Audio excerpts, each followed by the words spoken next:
정치의 모든 것 여기서 탈탈 털어드립니다. 거침없이 하이킥.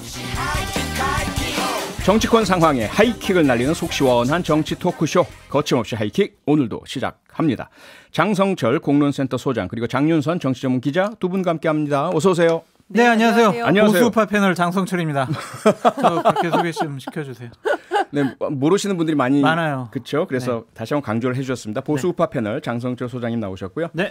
장윤선 기자님은 혹시 뭐 본인 정체성 밝힐 거 없으시고요? 저는 진보 언론에 늘 종사를 했었습니다. 진보 언론 네. 기자. 진보 좌파예요, 그럼?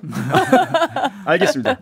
오늘 거침없이 하이킥 역시 유튜브로 생중계되고 있습니다. 저희들 모습 직접 보실 수 있고요. 또 여러분께서 남겨주시는 소중한 댓글과 의견 저희가 실시간으로 다 확인을 하고 있으니까요. 유튜브에서 표창원의 뉴스 하이킥을 검색해서 들어와 주시면 감사하겠습니다. 네, 윤석열 대통령 해외 순방이 끝났습니다. 그런데 순방이 끝난 이후에도 대통령의 비속어 논란 큰 쟁점으로 계속 회자가 되고 있고요. 윤 대통령 오늘 출근길 문답 시간에, 기자와의 문답 시간에 사실과 다른 보도로서 동맹을 훼손했다, 이런 입장을 공식적으로 밝혔습니다. 장성철 보수우파 패널 소장님, 이 발언 어떻게 들으셨습니까? 그러니까 바이든이라고 얘기를 안 했다라고 하신 거잖아요. 예. 결국에는. 예. 그래서 저는 세 가지로 느껴졌어요. 그러니까 뭐냐면 화가 많이 나 있다. 근데 이게 대통령이 화낼 일인가? 이게 국민들이 화낼 일이지 대통령이 화낼 일인가라는 생각이 들었고, 또 하나는 사과하기 싫어하시는구나. 어쨌든 본인의 여러 가지 좀 부적절한 말 때문에 지금 저희가 며칠째 이러고 있습니까, 지금. 그러게요. 그리고 국민들 계속 이거 유튜브로 이거 계속 듣고 있는데, 과연 이렇게 나라가 이렇게 된 것에 대해서 좋아요. 그냥 본인 그런 말씀 안 하셨으면 안 했다니까, 본인이. 네. 그렇더라도 이런 상황에 대해서는 어느 정도 유감 표명이라도 하셔야 되는 거 아닌가라는 생각이 들었는데 사과도 안 하셨고요. 네. 또 하나는 지지층에게 오더를 내린 것이 아닌가. 내가 지금 이렇게 생각을 하고 있으니까 다 이렇게 움직여. 이런 오더를 내리신 것 같은데 이것은 많은 상식적인 국민들에게 실망감을 줄 수밖에 없어요. 지지층들은 환호하겠죠. 그리고 결사적으로 옹이하겠죠. 그리고 제가 생각하기에 말도 안 되는 비합리적이고 비상식적인 언어를 통해서 옹호를 하겠죠. 타겟을 다른 쪽으로 삼아가지고 우리가 잘못했다라는 프레임보다는 누군가가 왜곡 보도했어라는 쪽으로 프레임을 바꾸려고 하겠죠. 그게 근데 본인들을 위하는 것인지 옳은 길인지 한번 자문해봤으면 좋겠다라는 생각이 들어요. 그러니까 뭔 말이냐면 문재인 정권 하에서 문재인 대통령과 참모들이 이러한 일을 벌였어요. 그러면 그래, 국익을 위해서는 보도하지 말아야지라든가, 우리가 언론이 왜곡 보도했구나라든가 그렇게 생각을 하겠습니까? 그러니까 국민을 너무 우습게 본 일들이 많이 벌어지고 있어요. 네. 괴롭습니다. 괴롭다는 말씀 주셨습니다. 장윤선 기자님은요? 네, 저도 참 힘들어요. 그러니까 정말 이제 뭔가 논평할 가치가 있는 일을 논평을 할 때 이게 좀 보람도 있고 그런 건데 이 얘기를 그냥 대통령이 내가 정말 말 실수했다, 마이크가 켜진지 모르고 내려오다가 그냥 생각 없이 안보실장한테 툭 던진 말이었는데 내가 정말 잘못했다, 다시는 이런 일 하지 않겠다라고 했으면 그냥 끝날 일이에요. 그렇죠. 왜냐하면 이미 다 알다시피 다른 나라의 대통령들도 다 실수했었고 한 번씩 실수하고 사람이니까 그럴 수도 있잖아요. 그리고 사석에서야 별말 다 하겠죠. 그렇기 때문에 그러면 끝났을 일을 이게 계속 논란을 키우고 확장시키고 국민들을 되게 피곤하게 만드는 거예요. 그러니까 제가 얼마 전에 주말에 지역에 갈 일이 있어가지고 택시를 탔는데 김은혜 홍보수석이 다시 한번 들어보시라고 하셔가지고 본인 20번 연속해서 들었대요. 기사분이? 택시 기사분께서. 어쩌면 이 방송 듣고 계실지도 모르겠습니다. 이 20번 들었는데 암만 들어도 바이든이라는 거예요. 근데 자기는 그래서 다른 친구분들한테도 좀 여쭤봤는데 다 비슷하더라. 그런데 왜 유독 우리 대통령과 대통령실에서는 아니라고 주장을 하느냐, 이해할 수가 없다, 이런 얘기를 하는데 저는 정말 잘못된 태도라고 생각하고 무엇보다 동맹을 훼손했다라는 표현을 오늘 썼어요. 그러니까 이런 거거든요. 그러니까 본인이 실수를 해놓고 동맹의 가치가 얼마나 소중하고 중요합니까? 전쟁이 나면 함께하는 그런 정도인데 동맹을 끌어다가 국민들을 위협하고 있는 겁니다. 그러니까 지금 이 말에 대통령이 주장한 사실과 다른 보도라는데 동의하지 않는 국민은 동맹을 훼손하는 사람들이 되는 거예요. 그러니까 사실상 주적 비슷하게 되는 겁니다. 이러면 네. 그러면 이것을 20번씩 반복해서 들은 택시기사분들도 평범한 시민들도 아마 대부분 많이 한번 다시 한번 들어볼까? 그래서 들어보신 분들은 많을 거예요. 그럼 그분들이 다 동맹을 훼손한 국민이 되는 건가요? 저는 이해할 수가 없고요. 무엇보다 동맹을 국내 아무리 본인이 힘들다 하더라도 네. 본인의 처지와 조건이 매우 궁핍한 상황이 됐다 하더라도 동맹을 국내 정치적인 요소로 끌어들이는 것이야말로 동맹을 훼손하는 행위다.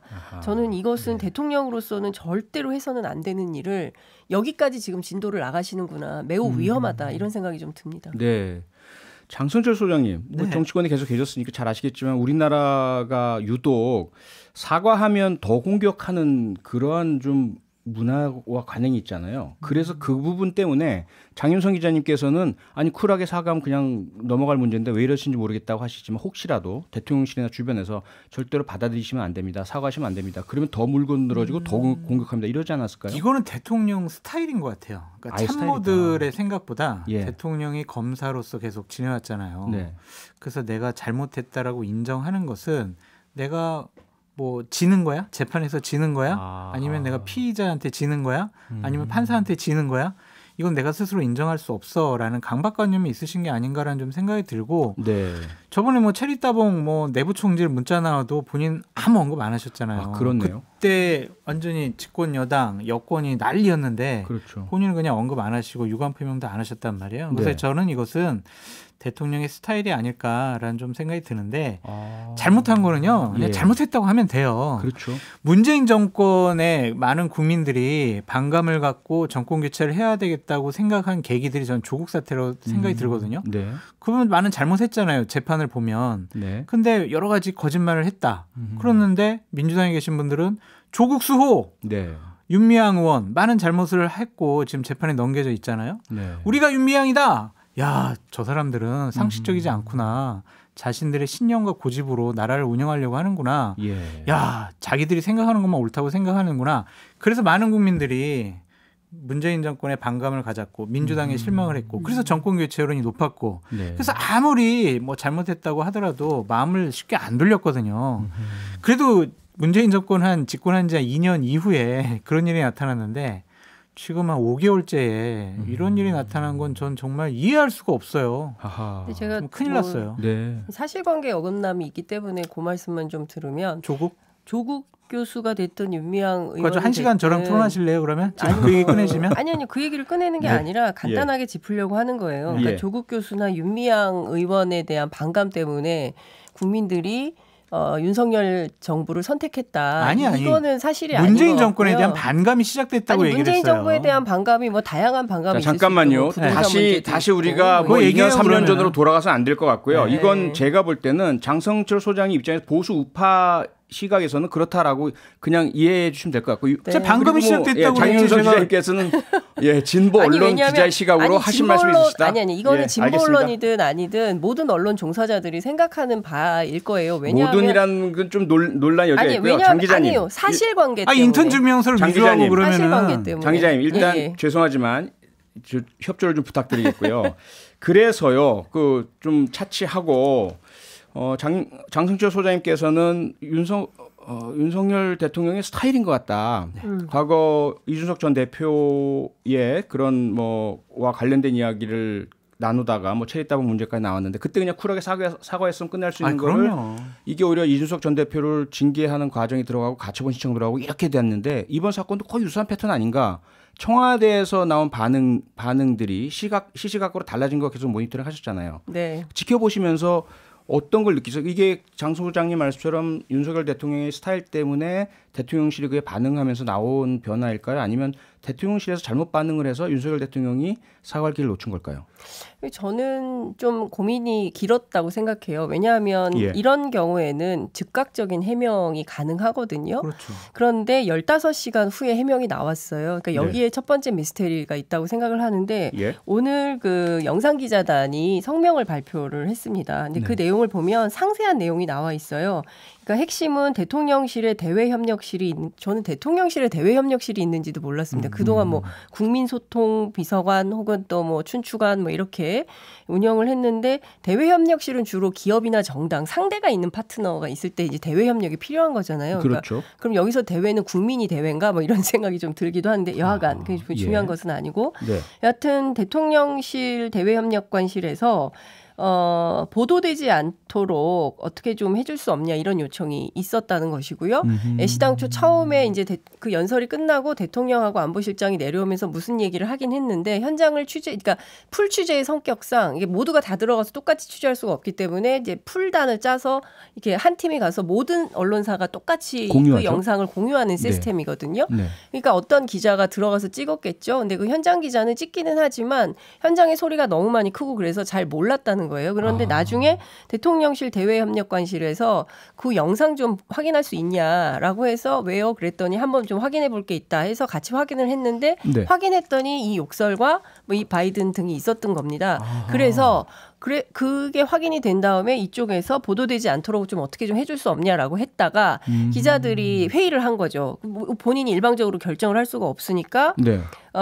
기자단이 회의를 해서 각사가 알아서 판단합시다라고 하고 그다음에 MBC에서 보도를 한 거예요. 첫 보도를 네. MBC에서 한 거죠. 근데 그것도 뭐 정상이 아니라 유튜브에서 처음 나온 거예요. 그러니까 그때는 이미 다 공유가 끝난 상태였어요. 그러니까 MBC가 그러니까 어떤 회사가 먼저 쓰고 나중에 시간차 단독이라고 저희들은 그걸 표현을 하는데, 네. 그러니까 먼저 쓰고 나중에 쓰고는 있었지만 모르는 회사는 없었던 겁니다. 그리고 이 유튜브에 MBC에 보도가 되기 전에 한 2시간 전부터 이게 돌고 있었어요. 그러니까 박홍근 원내대표도 그 돌던 영상을 알았던 거예요. 그래서 회의 시간에 얘기를 한 거고 네. 이런 이제 저간의 사정을 영상기자단에서 상세히 이제 성명을 냈어요. 그래서 관심 있는 분들은 한번 쭉 읽어보시면 될 것 같은데 네. 이 내용을 보면 대통령실에서 알아요. 이게 문제가 있고 잘못됐다라는 것을 알고 있기 때문에 보도하지 말아달라고 자제 요청을 한 거고 첫 공개가 되기 전에 그렇죠. 대통령실에서 먼저 막으려고 했었던 기자들에게 거예요, 보도를 말아달라 했다는 말씀이잖아요. 그렇죠. 예, 네. 그래서 그 영상 기자단이 MBC가 타깃이 되니까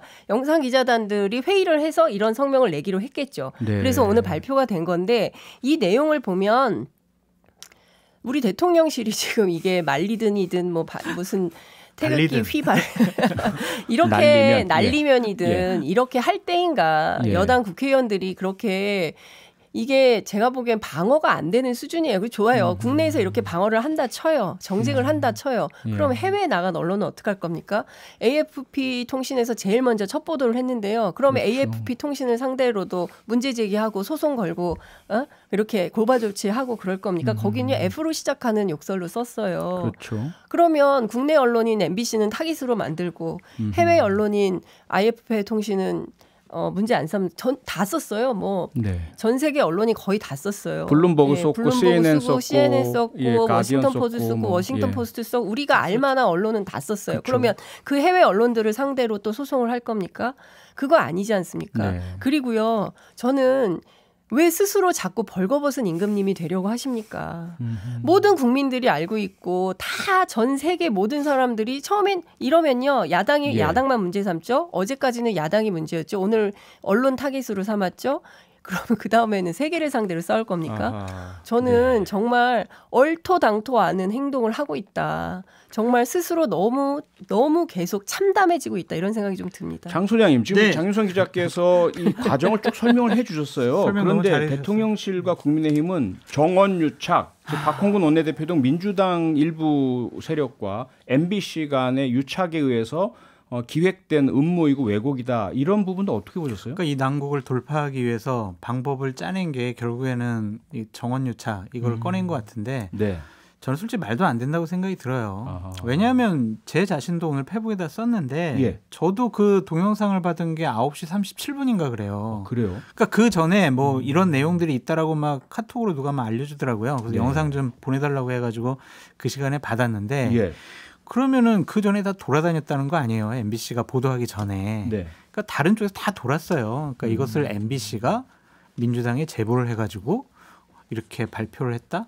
그것은 너무 억지스러운 것 같고 제발 이러지 않았으면 좋겠어요. 이게 옛날처럼 뭐 유튜브가 없고 뭐 SNS가 없고 이랬을 때는 이런 얘기들이 뭐 공방으로 갈 수 있겠지만 이제 많은 국민들이 본인들이 객관적으로 판단할 수 있는 자료들이 너무나 많아요. 네. 근데 이거를 가지고 오늘에서는 뭐 이제 야당을 향한 것도 아니다. 뭐 이 XX라는 단어도 사실은 없다. 이런 식으로 막 얘기를 하는 거 보면 네. 저 되게 부끄러워요. 창피하고 네. 부끄러워요. 이것은 국민을 우습게 보는 행위다라는 좀 생각이 들어서 네. 제발 그러지 마시고요. 네. 사실과 다른 보도이고 진상을 규명해야 된다라고 얘기를 하셨는데 제발 좀 먼저 진상을 규명해가지고 얘기 좀 하셨으면 좋겠다라는 생각이 듭니다. 네, 뭐 들으시면서 청취자 여러분께서도 마구마구 지금 문자를 보내주고 계십니다. 6729님께서요. 그런데 지금의 여권의 전략이 먹힐까 봐 더 걱정입니다. 안 먹혀요. 콘크리트 지지층 20%는 그래도 지지하지 않을까요? 그래가지고 뭐 선거 이깁니까? 20% 지지하면. 근데 제가 이제 내부 좀 이제 국회 주변을 취재를 해보면, 네. 그러니까 여야 분위기가 상당히 좀 다른데요. 네. 그러니까 여당이 참 재밌습니다. 그러니까 무슨 얘기냐면 상식이 있는 분들이 있어요. 국민의힘 내부에는 이제 두 종류로 나뉘어요. 네. 지금은 말할 수 없습니다와 그리고 또 한편은 황당한데 뭐 어떡하겠어요. 뭐 이런 류의 이제 반응이 있는데요. 네. 그런데 이런 분들이 많지는 않습니다. 그분들은 실명을 안 밝히시죠? 그러니까 실명을 밝힐 수도 없고 예. 익명도 보도조차 되길 원하지 그렇죠. 않으세요. 그러니까 예. 아예 통화조차 하고 싶지 않다. 이제 이런 분들이 생겼습니다. 저도 사실은 저기 MBC를 국민의힘 쪽에서 뭐 어떻게 항의 방문한다, 보겠죠, 고발한다 막 그러잖아요. 예. 그래서 내가 방송 와야 되나 막 상당히 두려움을 갖고 계십니까? 그러면 왜 이러느냐? 네. 왜 이러느냐? 예. 되게 궁금해서 물어봤어요. 그랬더니 무너지면 걷잡을 수 없이 난파될 것 같다라는 판단이 있다는 겁니다. 그러니까 네. 이제 공천이 곧 다가오잖아요. 이제 공천권은 용산에 있다라는 걸 누가 보더라도 전 국민이 아는 사안인데 네. 여기에서 혹시 말 잘못했다가 이게 문책 사유가 돼서 공천 못 받을까 봐 이제 이런 생각들을 하시는 거죠. 두려운 거예요. 네. 그러니까 본인들이 판단하기에도 이거 상당히 심각한 위기에 와 있다라는 것을 다 절감하고 계십니다. 그런데 밖으로 얘기하지 않아요.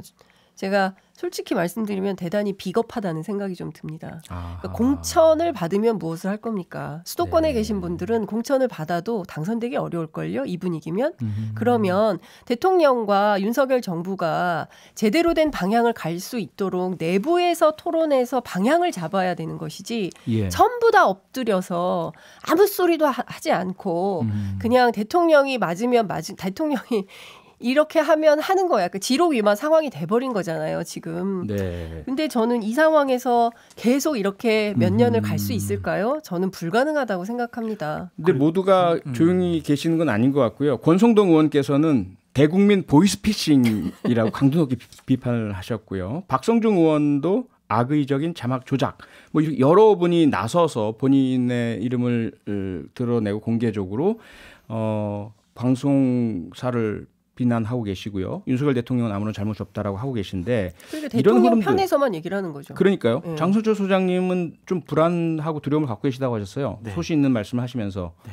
어떠세요 지금 그 여권의 분위기? 권성동 의원과 박성준 의원 제가 정말 잘 아는 분들인데 예. 좀 이렇게 좀 제가 옛날에 알던 분들이 아닌 것 같아서 아하. 좀 당황스럽기도 합니다. 네. 그러니까 어쩔 수 없겠죠. 본인들이 뭐 저는 원내대표였고 박성준 의원 같은 경우에는 그냥 뭐 지금 중요한 예. 상임위에 있잖아요. 네. 그래서 본인의 참 말하기 참 어려운데 아니 정신 차렸으면 좋겠어요. 이게 맞냐고요, 이게 지금.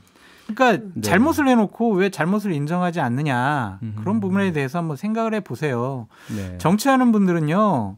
소수의 자신들을 옹호하고 환호하고 자신들을 지지하는 사람들을 보고 정치하면 안 돼요. 그렇죠. 그럼 민심과 괴리돼요. 네. 그냥 그러면은 일단은 무슨 팬클럽 같은 거 만들어가지고 본인이 사적으로 활동하시란 말이에요. 근데 이분들은 국회의원이잖아요. 대통령과 대통령실에서 자 옹호해줘. 이번에 충성심 한번 살펴볼 거야. 네. 그러니까 더 이제 센 발언들이 더 아마 많이 나올 거예요. 어허. 그러면은요.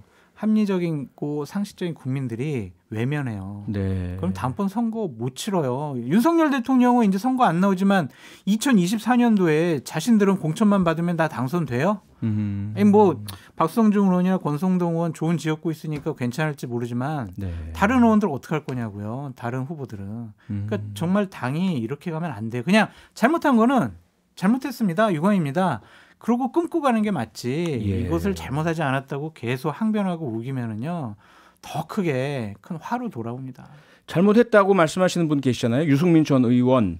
그러자 강신업 변호사는 징계 청구하고요. 당내에서도 비난이 쇄도하고 있습니다. 이 부분 장윤선 기자님 어떻게 보세요? 네, 앞에 이제 장 소장님 말씀 잘하신 것처럼 내부의 충성 경쟁이 격화하고 있는 중인 것 같아요. 그래서 앞서 말씀하신 이런 발언들이 정말 부끄럽지 않은가라는 질문을 드릴 수밖에 없는 수준으로 나오는 것 같고요. 그리고 또 하나는 유승민 전 대표가 자꾸 정치적으로 힘이 실리는 것에 대한 부담도 내부에는 좀 있는 것 같더라고요. 그래서 어찌됐든 이걸 좀 차단해야 되는 거 아니냐라는 차원에서 강신업 변호사가 건희사랑 팬클럽 그만두고 아이카이스트 김성진 대표 변론했었잖아요. 네. 그런데 또 이제 이런 사건도 하는 데 대해서 참 공교롭다 이렇게 생각하시는 분들도 계시는 것 같습니다. 네. 자, 다른 부분으로요. 뭐 대통령의 그 발언과 관련된 논란은 그렇다 치고 여러 건 이번 외교 순방 중에 논란이 불거진 것에 책임에는 외교 라인의 미숙함이라든지 실수가 있다라는 그런 야당의 지적이 있습니다. 장 소장님 동의하세요? 바꿔야 돼요. 다. 왜냐면요. 이분들이 외교는 되게 신중하게 접근해야 되는데 그렇죠. 처음에 기대치를 엄청 높여놨어요. 자, 흔쾌하게 한일 정상회담 합니다. 자, 바이든 대통령과는 최소한 30분 정상회담 합니다. 무조건 합니다. 이렇게 본인들이 얘기했잖아요. 그리고 안 된다라고 하는 것에 대해서 본인들은 또 싹 빠졌어요. 아하. 대통령이 오늘 아침에 와서야 해명을 했잖아요. 네. 아예 보니까 상황이 너무 이렇게 막 정신없고 많은 사람들이 만나자고 그래가지고 바이든과의 정상회담에 연연하지 말아라 그렇게 얘기했다고 했는데 외교의 기본을 모르는 사람들이 외교를 한 것이 아니냐라는 생각이 들고 김성한 안보실장이나 박진 외교부 장관이 그러니까 김성한 그 안보실장 같은 경우는 정통 외교관 출신이 아니잖아요. 교수 출신이고 박진 외교부 장관은 현업을 떠난 지 너무 오래된 것 같아요. 이분들이 지금 변화된 외교 환경을 잘 모르고 여러 가지 너무 의욕적으로 추진하려다가 사고 난 것이 아니냐.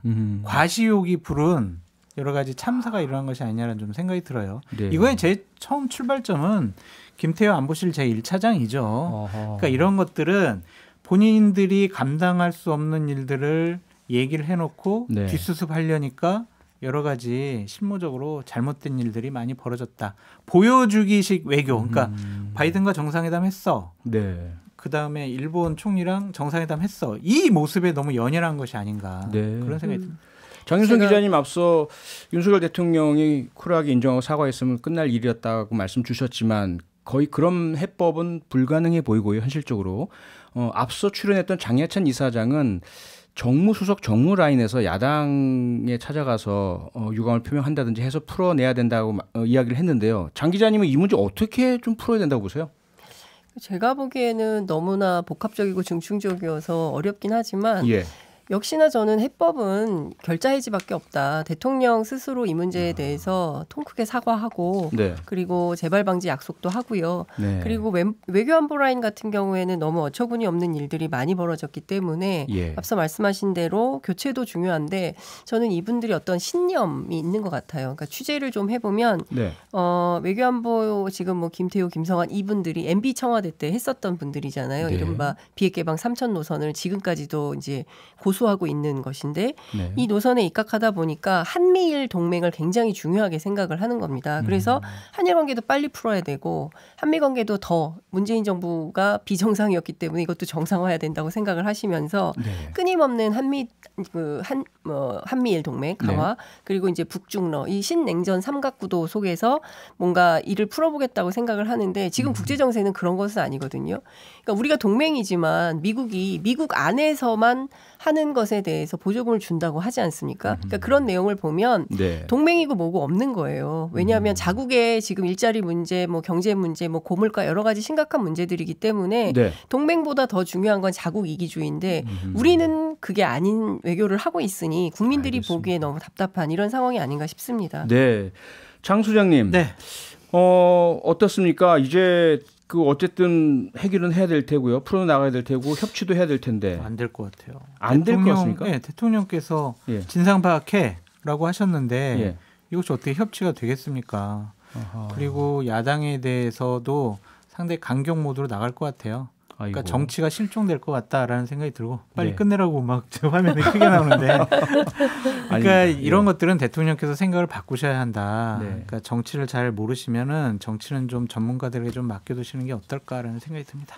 네, 알겠습니다. 우크라이나 러시아도 전쟁 때문에 전 세계가 얼어붙는데요. 우리 내부에서는 좀 전쟁 같은 투쟁보다는 서로 좀 솔직하게 인정하고 화해하고 협력하고 이런 모습이 좀 있었으면 좋겠습니다. 이래서 법안 처리랑 예산안 어떻게 협조받을지 이해가 안 됩니다. 그러니까요. 국회 어떻게 풀어가죠? 그러니까요. 거침없이 하이킥 오늘 여기까지 하겠습니다. 두 분 수고 많으셨습니다. 고맙습니다. 감사합니다. 평일 저녁 6시 5분에 여러분을 찾아갑니다. MBC 라디오 표창원의 뉴스 하이킥.